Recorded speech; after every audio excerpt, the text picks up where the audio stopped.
Olá, eu sou o professor Roberto Medeiros. A gente está aqui para mais uma aula sobre NR20. Esse é o nosso tema de hoje, segurança e saúde no trabalho em inflamáveis e combustíveis. Então você que é um profissional, vai ser um profissional da área de segurança, precisa ter as noções básicas, pelo menos, do que essa NR20 ela fala.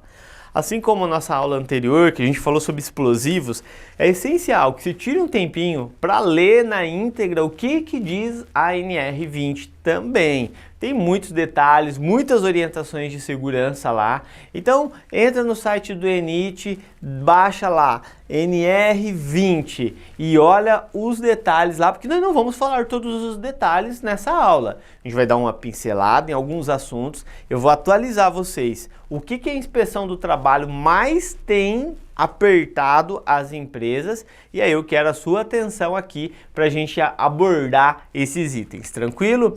Então, aula passada falamos sobre explosivos, hoje nós vamos focar em inflamáveis e combustíveis.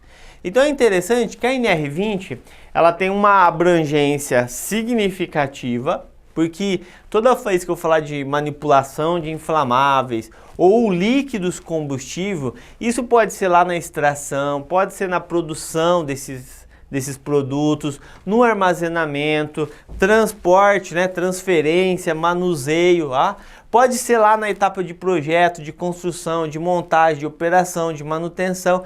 Então é bastante ampla a aplicabilidade da NR20. Vai tudo depender em qual meio você estiver inserido, em qual tipo de indústria, em qual tipo de empresa que você estiver atuando aí. Então fica antenado, porque a NR20 ela é diferente da NR15 e da NR16. Tem muita gente que se confunde e acha que a NR20 vai falar sobre a insalubridade, vai falar sobre a periculosidade. Então são coisas separadas.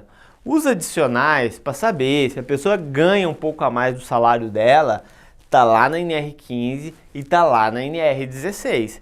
Essas normas é que vão definir se a pessoa pode ganhar um adicional de periculosidade, que vai ser 30% do salário base, ou se ela vai ganhar um adicional de insalubridade, aqui na NR15, que pode ser 10, 20 ou 40%, que são a porcentagem desses adicionais.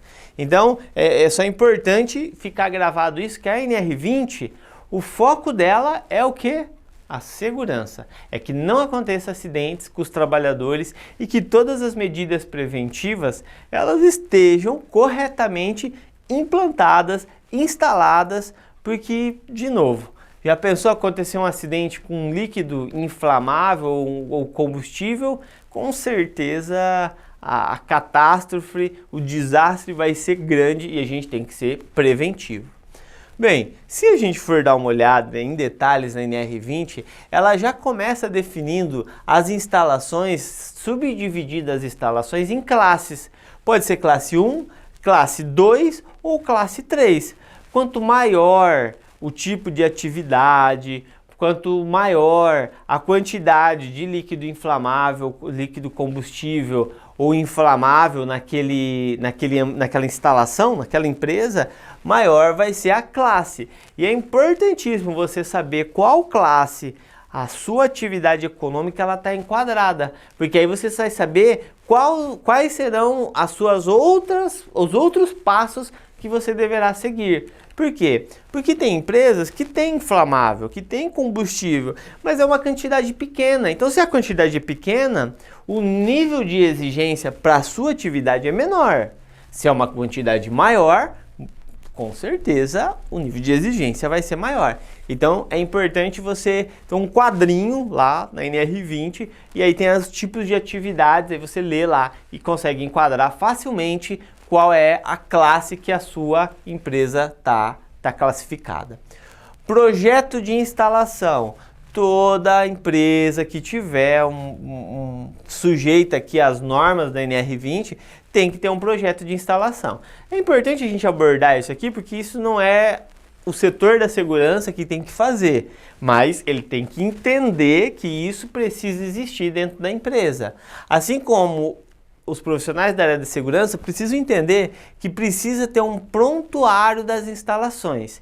E eu quero aprofundar um pouquinho mais o que é esse prontuário, porque se você que vai entrar agora, você que está entrando nessa área de segurança, saiba que esse tem sido um dos itens que a fiscalização tem apertado as empresas e solicitado para elas entregarem. Então fica antenado nisso aqui, porque aqui tem muito trabalho para ser feito e tem uma demanda significativa do mercado para que isso exista, porque eles vão ser cobrados deste prontuário. Bem, antes de entrar um pouquinho mais aprofundado dentro do prontuário, lembrar da CIPA e do SESMIT. A NR20 fala da importância da comissão interna de prevenção de acidentes, participar das discussões para ver o que pode ser feito para minimizar a possibilidade de acidente, de incêndio, de qualquer outra coisa semelhante. Então a CIPA ela tem que ser ativa. Ah, Roberto, mas aqui na minha empresa não precisa ter a CIPA. Sim, mas tem que ter um membro designado. Para quê? Para olhar com carinho, olhar com cuidado, com detalhes. Opa, aqui pode dar algum acidente, então a gente tem que fazer alguma coisa preventiva. E sem falar, claro, do SESMIT, esse serviço especializado em engenharia de segurança e medicina do trabalho é necessário para todo tipo de atividade econômica, toda empresa. Se a gente estiver falando de uma empresa que tem líquidos inflamáveis e combustível, mais necessário ainda para estabelecer medidas preventivas. E aqui, para fechar esse assunto de NR20, fechar essa apresentação desses slides, capacitação. Lembra que aqui no início a gente falou sobre classe 1, classe 2 e classe 3? É essencial você saber qual é a sua classe que você está enquadrada, para você saber qual vai ser a capacitação que os seus trabalhadores vão precisar passar. Então é importante ficar antenado e ler a norma como um todo, porque você não vai conseguir chegar lá no final e entender isso se você não entender isso na parte inicial dela. Tranquilo? Então essa fica a dica aí para você que vai atuar aí com a NR20. Bem, vamos lá. Eu falei que uma coisa que pega muito nas fiscalizações é o prontuário. Então a NR20, eu vou focar um pouquinho mais nisso daqui. Para quê? Para você lembrar disso quando você estiver lá dentro do ambiente de trabalho. Vai lá, pega a NR20. NR20 vai estar escrito isso. Precisa ter um prontuário das instalações. Primeira coisa que ela pede é o quê? Projeto. Não é o pessoal da área de segurança que faz, tem que ter o projeto já daquelas instalações. Então, provavelmente o arquiteto, o engenheiro vai estar com todas essas informações lá. Tem que ter um plano de inspeção e manutenção. Só um detalhezinho. Esse projeto, se não existisse ele, não teria nem como ter começado normalmente aquela empresa. Então vai estar em algum lugar aí, você fica tranquilo com esse item. Plano de inspeção e manutenção. Opa, aqui já é um negócio mais elaborado. Né? Como é que vão ser feitas as manutenções das máquinas dessa instalação? Como é que vão ser feitas as inspeções? Vão ser diárias, vão ser semanal, uma vez no mês? Então você tem que ter um plano, um planejamento.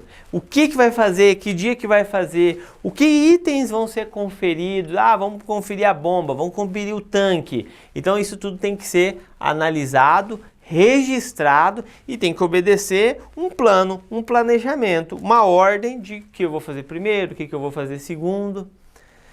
Letra C, dentro do prontuário tem que estar a análise de risco.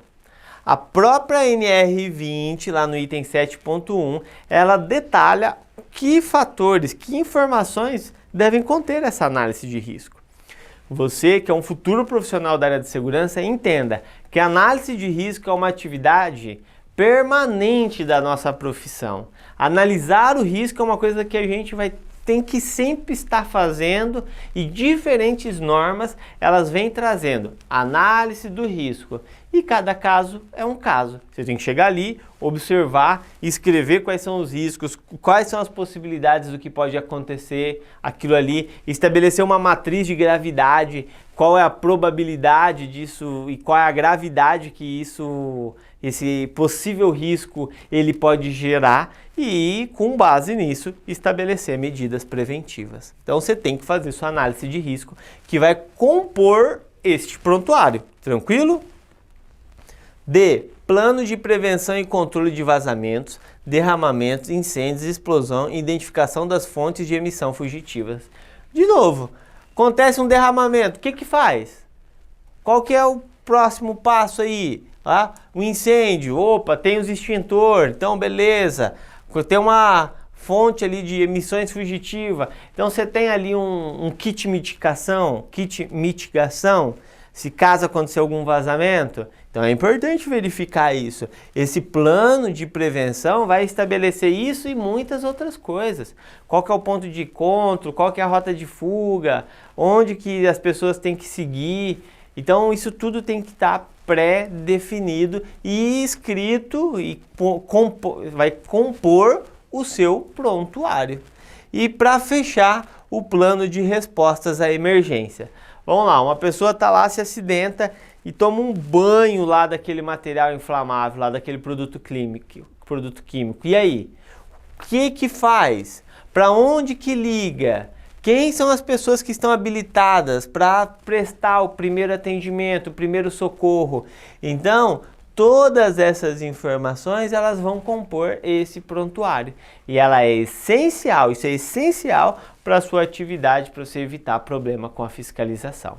Então, NR20, a gente encerra o nosso assunto da NR20. São bastante informações, mas a tarefinha está com você. Pegar e dar uma olhadinha na íntegra em tudo que diz essa norma, a NR20. Próxima aula, não perde não, vamos falar sobre trabalho a céu aberto, vamos entrar um pouquinho mais a fundo na NR21. Vem comigo, vamos aprender mais, vamos evoluir, te aguardo até a próxima aula. Tchau, tchau!